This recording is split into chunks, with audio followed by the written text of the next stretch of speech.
Hey everyone, if you've ever felt, completely stuck, stagnant, or like you're just hitting a massive brick wall in life, well, you might actually be dealing with a blocked system. Today, we're diving straight into this explainer of a truly fascinating framework from FaithForge. It explores how our simple, everyday habits, things we don't even think about, might actually be silently blocking the flow of spiritual blessings. Now, this brings us to a super profound, yet really practical question. Why do blessings feel delayed sometimes? According to the source material, the answer isn't that God is just holding back on you. Nope. Instead, it's that these unseen daily roadblocks are quietly clogging up the flow. Think of it kind of like your house's plumbing system, right? If there's a massive block in the pipe, the water just can't get through. And unfortunately, you can't exactly call a spiritual plumber to come fix it for you. So, we are going to map out this metaphorical journey by diagnosing 5 specific clogs and applying their clearing agents. We'll look at the unseen roadblocks, negativity and grudges, neglect and hidden struggles, the self-reliance trap, and finally, how to restore that spiritual flow. All right, let's jump right into Section 1, the unseen spiritual roadblocks, diagnosing the clogs. The core concept here is that the enemy doesn't usually use massive, dramatic life events to block you. Instead, he uses simple, almost invisible daily habits. Which leads us to Section 2, negativity and bitter grudges, looking at outward expressions. The framework groups these first 2 blockages as outward expressions of internal discontent, and it starts with the deeply destructive nature of our words. Let's talk about complaining. Now, complaining isn't just venting, it's an active mindset. It literally takes your focus off of God's goodness and glues it directly onto your personal problems, aligning your words with defeat instead of faith. The source points to the Israelites in the wilderness as a prime example. I mean, think about it. Their constant grumbling actually kept them from the promised land, despite having food, water, and daily miracles right in front of their faces. Their mouths spoke negativity, and their lives ultimately followed suit. It's clear that grumbling actively acts like a blindfold to the blessings right in front of you. But gratitude throws those doors wide open. This perfectly illustrates the solution found in Philippians 2:14. We have to replace the disease of complaining with the cure of gratitude. Seriously, just thanking God right in the middle of a difficult season is exactly what clears out that pipe. Moving on to the second outward habit, we hit unforgiveness. The framework describes this as a tool of bitterness that literally locks believers in chains. It keeps you totally stuck in resentment. And, incredibly, it actually cuts off your prayers. The devil's strategy here is to make reliving that past pain a permanent part of your identity, which fundamentally damages your spiritual connection. And this creates a massive, massive blockage. Just consider this stark warning from Matthew 6:15. If you do not forgive others their sins, your Father will not forgive your sins. The crucial point here is that unforgiveness doesn't just hurt the person who wronged you, it severely restricts your own spiritual connection with God. It boils down to this. Resentment keeps you completely bound up, while forgiveness shatters those chains and releases you to peace. And the framework makes a really vital distinction here.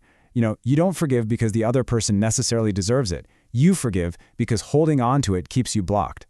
By choosing to forgive by faith, you're releasing yourself from the bondage of bitterness so joy can actually return to your life. Okay, Section 3. Neglect and hidden struggles, moving into inward retreats. What's really interesting here is how the source pivots away from those loud, outward actions to focus on the silent, quiet habits of neglect and secrecy. Let's see how this builds, because it happens in a pretty tragic 3-step sequence. Step 1, distraction creeps in. Step 2, scripture gets neglected. And step 3, your faith just starves. The source makes a fascinating argument here. The devil doesn't actually need to destroy you. He just needs to distract you. That's all it takes to cause a slow, insidious drift into spiritual dryness. But there is a straightforward antidote, and it's found right in Romans 10:17. Faith comes by hearing, and hearing by the word of God. The solution isn't to suddenly try and pray for 5 hours a day. It's simply about anchoring your spirit. Just prioritizing a few consistent minutes of daily prayer and scripture is enough to stay sensitive to God's voice and clear that blockage right out. Now, habit 4 is living in hidden sin. This is a major blessing blocker, and it's fueled entirely by Satan's strategy of shame. It tricks you into staying silent and stuck in the dark. And the warning here is pretty stark. The longer a struggle is kept secret out of shame, the deeper its grip becomes, essentially cementing the clog right in place. Proverbs 28:13 lays it out perfectly. Whoever conceals their sins does not prosper, but the one who confesses and renounces them finds mercy.